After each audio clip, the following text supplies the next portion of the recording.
Hello, everyone. Thank you so much for joining us today. Welcome to Let's Have Renaissance, a podcast about writing, editing, publishing, literature, the arts, and more. I am Ito Otini. And I'm Makaya Otini, and today we're speaking with Anthony Gatto. Anthony's compositions for film, theater, opera, and the concert hall engage dynamically with literature and the visual arts and reflect the influence of his many teachers from Ornette Coleman to Harold Bloom.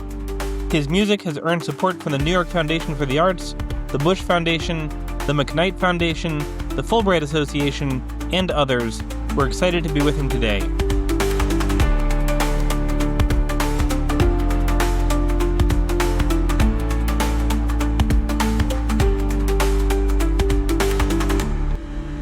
Thank you for tuning in. We're excited that you're here. Why don't you also subscribe, like, comment, and share this episode with your friends? And if you know anyone who wants to come on the podcast, please do send them our way. Also, if you haven't yet, sign up for our free newsletter where we share updates, resources, and opportunities. To support the podcast, you can make a one-time donation through our website or purchase a subscription to our blog where you'll find more premium content and resources at thedatekeepers.com. Thank you for being a part of our community. Anthony, thank you so much for joining us. We're excited to have you. Can you tell us about yourself?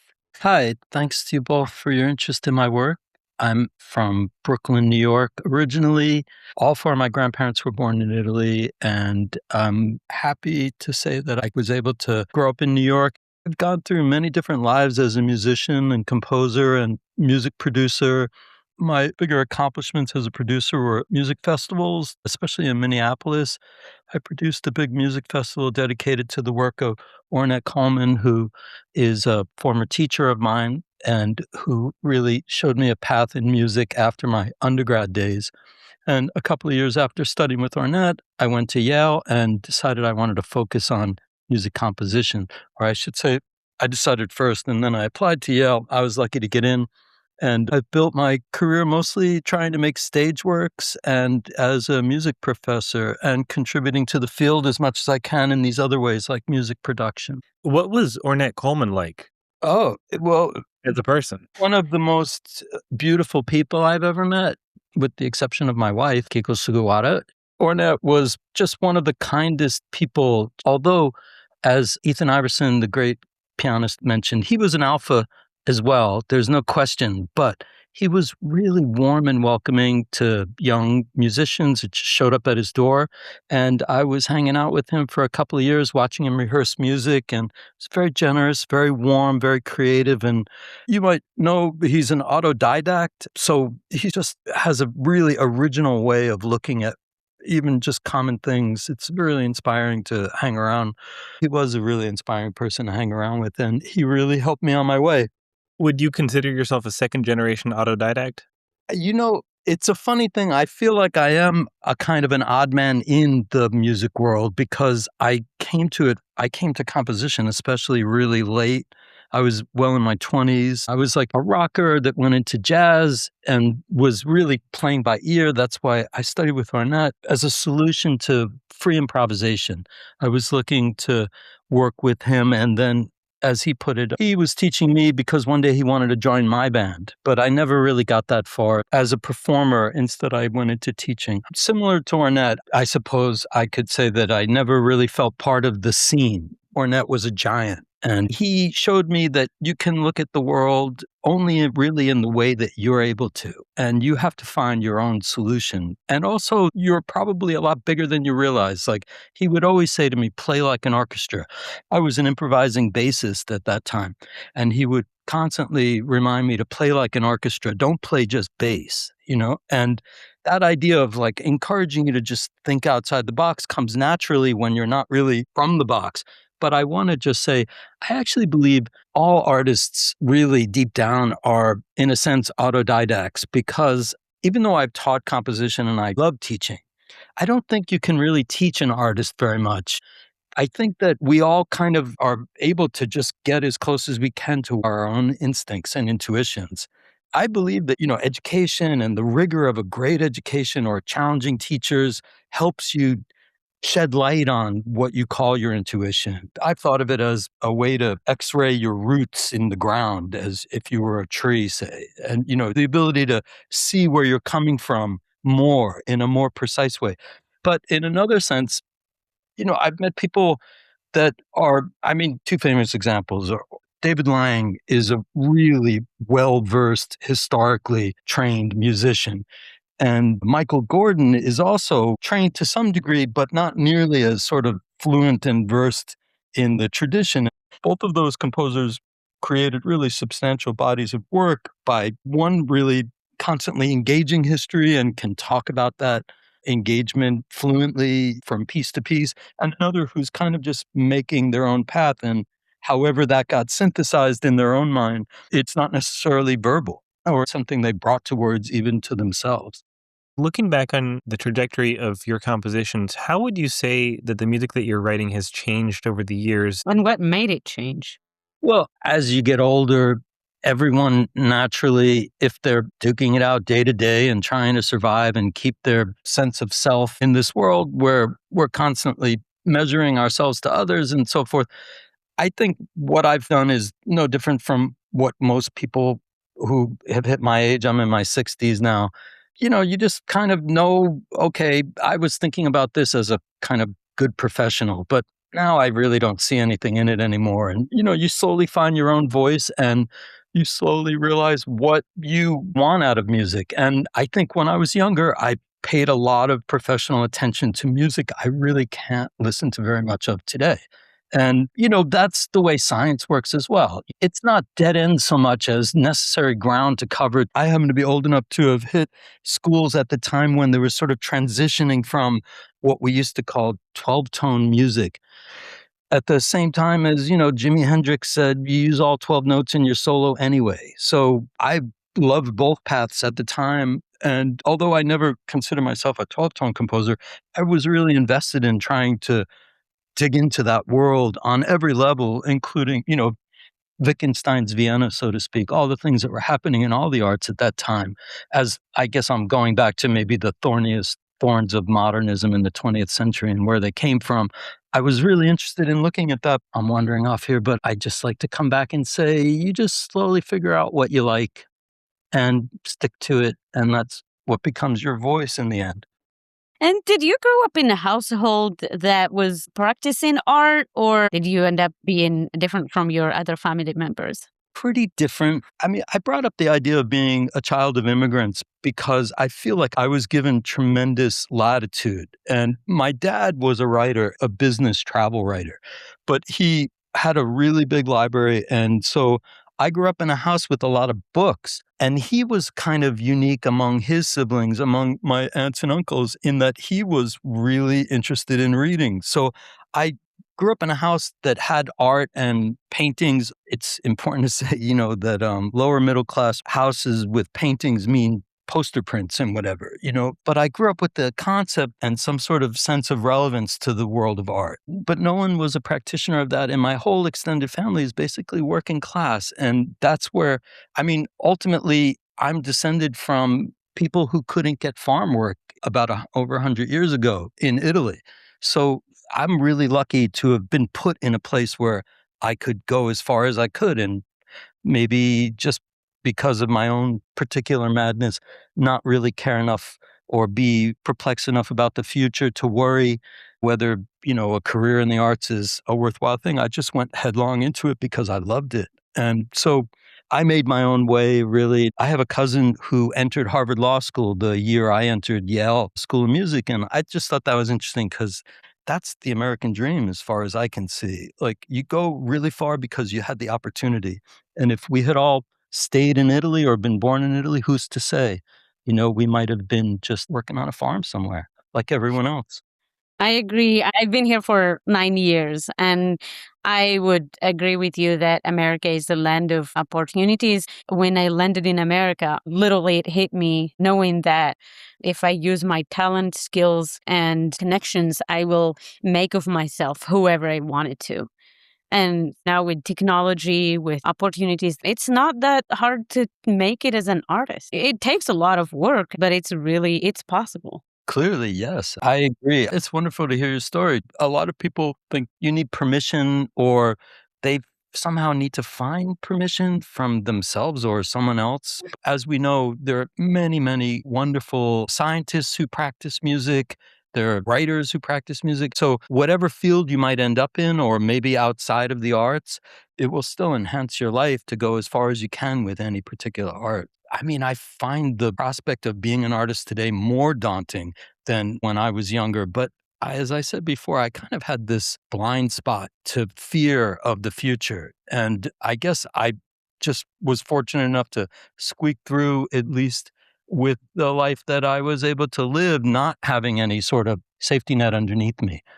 And I've got a question going back to what you shared earlier. For listeners who are not familiar with the history of music and what you mean when you say 12-tone music and the transition away from it, can you give us a little bit of context? What was that historical shift? When and why did it take place? And what has replaced it? Well, maybe this will help answer the question you asked before even more directly with what I'm doing now. I'm interested in writing tunes, and that's ultimately maybe the strongest thing I can do. So just basic tunesmithing, writing good songs with good melodies is something that would have just been probably prohibited in some academic programs in major universities of the United States because of its so-called lack of rigor. There was this idea that academics or musicians in America, at least, actually, it was all throughout European institutions as well. There's this idea, I guess it's also in philosophy and to some degree in painting, the idea of having a rational explanation for your work even before you make it. And who are these people? These are the children of romantics, ultimately, who, first you go to the idea of the most universal language, the turn of the century, like, can we find the most universal language of each medium? And then ultimately it becomes science over feeling, I think is what ultimately happened. And maybe there's no other way to do it but go through it. But from the 50s to the 60s, and this wasn't everyone, certainly not in California, but people just work through this idea of rationalizing their work.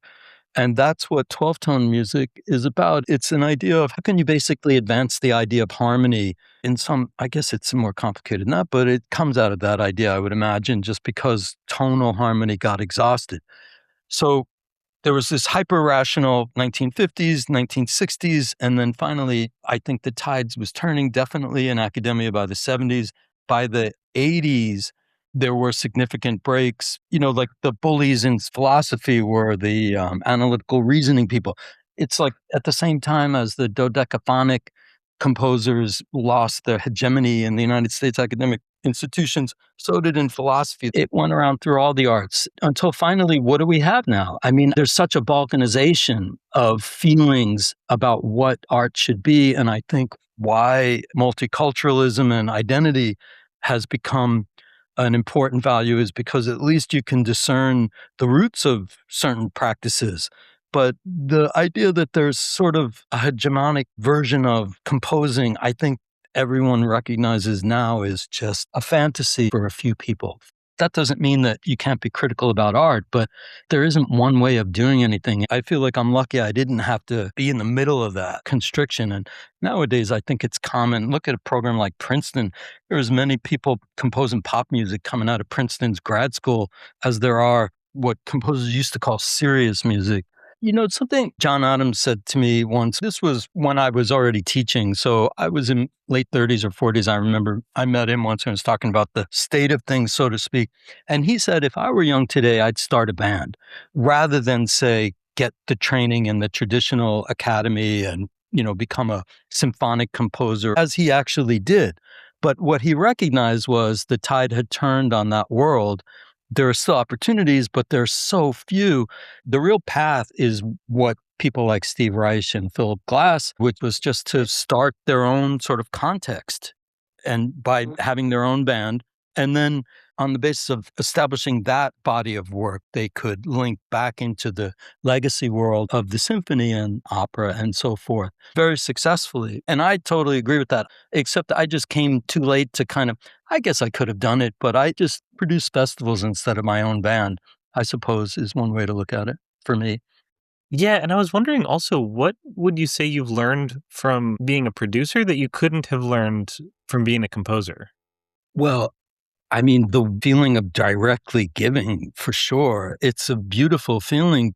I mean, my whole approach to the festival I created from the beginning was to find all the cool music I could find, basically, and get onto the stage side by side in sort of marathon format. But I developed multi-day curating events. But the original idea was just a marathon concert where it's basically all the small voices that need to be heard. So the idea of being able to put together, say, Hmong musicians with a Bartok string quartet, with Steve Reich's Music for 18 in a showcase is a way of getting people who maybe normally wouldn't be in the same room or have a reason to be in the same room, sharing each other's work and their communities as well.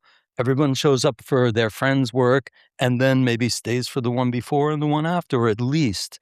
And so there's this feeling of just being able to directly give to the community and palpably feel that. That's what I learned was just the greatest pleasure. When you write, as you probably know, you can go days and days and days without feeling the sense of fulfillment you can feel after teaching one class because you just gave somebody something directly and they felt it and received it. Yeah, for sure. And I had one question about something you said earlier. You said that there were certain works of music that had been meaningful to you at one point, but you wouldn't go back to them. And I'm wondering, what are some of those compositions for you?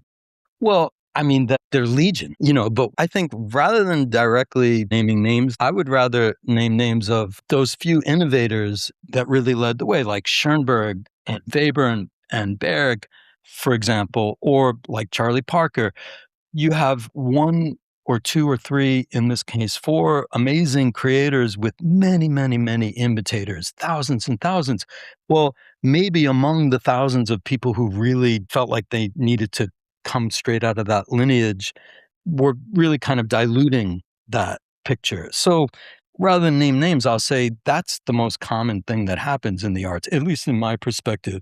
Well, and I think also there's, to some degree, it's useful to divide the world into innovators and imitators, but I think also there are refiners, and sometimes it's hard to know who is just an imitator who's producing something that is a paler, more spectral version of what an innovator did versus someone who is actually building on that and not necessarily breaking entirely new ground, but refining the ideas and the structures that pioneer first put forward. And I don't think everyone can be an innovator, and I don't think everyone should be an Of innovator. course. If everyone is always innovating, we're all going to run out of ideas a lot faster. Well, of course, there was a time in my life I seriously liked to think about this kind of thing when I studied with Harold Bloom for a semester when I was at Yale, and I was studying Shakespeare with him, but I got a copy of The Anxiety of Influence. And what you just said about that continuum, that's a great sort of frame. What kinds of artists are there? The artists that think they're correcting somebody from the past, think they're continuing somebody from the past, think they're effectively turning their back on something in the past, or rewriting the past if you're powerful enough from Harold Bloom's perspective, as, say, Milton was with the Bible. But the idea is that you recognize your place. And I actually even taught a class based on Harold Bloom's Anxiety of Influence for painters and composers. But the idea is that it's actually really vital for you to not hide influences at all and embrace them and recognize them and go deeper into the influences. Whatever is attracting you, whatever is making you obsessive, find your obsessions, cultivate your obsessions. That's where your best work is going to come from. That's what I believe. Okay, but now I've got to ask, what's Harold Bloom like? As a teacher in a class, Bloom as a teacher in class was like straight out of the book of Jeremiah or something, like this Old Testament figure. After the apocalypse, it's a rearguard action, as he said, in how he is looking at what's going on in the world. He complained about hip hop poetry. He really wanted to hold on to the romantic, especially European romantic tradition. So he fought interlopers, I suppose is a way to say it, breaking down that canon. But as a teacher in class, he was the most brilliant teacher I ever had. I mean, I would try with all my might to focus on what he was saying. And it felt like I was trying to juggle 15 balls in the air at the same time. And it would be like that for other people in the class, I know, because we'd get out of the class and all the balls would fall to the ground because he wasn't talking anymore. We were trying to each pick up a ball and put it back in the air. Like, remember when he said this? And trying to figure out just how elaborate and subtle his ability to read Shakespeare became in that class. I've never experienced anything like the most virtuosic thinker I've ever encountered. Well, thank you for sharing. Thank you so much. And thank you for coming on the podcast. We really appreciate it. Thank you so much. Glad we made it happen. Yes, thank you. Take care.